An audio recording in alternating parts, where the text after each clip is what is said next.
Welcome to Sai creation. ஒரு ஹெல்த்தியான டேஸ்டியான பூரி மசாலா எப்படி செய்யலான்னு பார்க்கலாங்க வாங்க.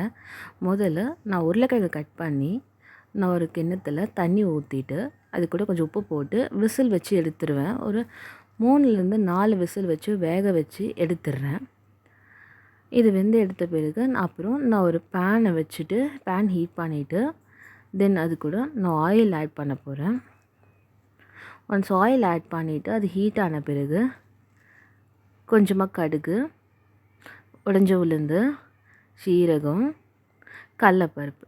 இந்த கடலப்பருப்பு நல்லா இதெல்லாம் வதங்கணும்.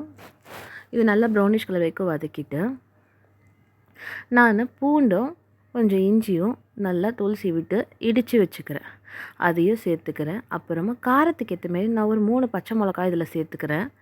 ஒரு 2 சின்ன வெங்காயத்தை மீடியம் சைஸ் வெங்காயத்தை கட் பண்ணி சேர்த்துட்டு அது கூட கருவேப்பிலை சேர்த்து இதை நல்லா வதக்கிக்கிறேன். அப்புறம் கொஞ்சமாக உப்பு சேர்த்துட்டு மஞ்சள் தூள் சேர்த்து இது கூட சேர்த்து நல்லா இதை நான் ஃப்ரை பண்ணிக்க போகிறேன்.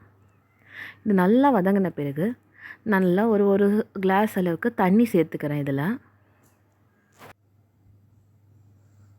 தண்ணி நல்லா கொதித்த பிறகு நான் உருளைக்கிழங்கு ஸ்மாஷ் பண்ணி வச்சுருக்கேன் பாருங்கள், அது எல்லாத்தையும் சேர்த்துக்கிறேன். கொஞ்சமாக நான் மஞ்சள் தூள் சேர்த்துக்கிறேன் எக்ஸ்ட்ராவாக.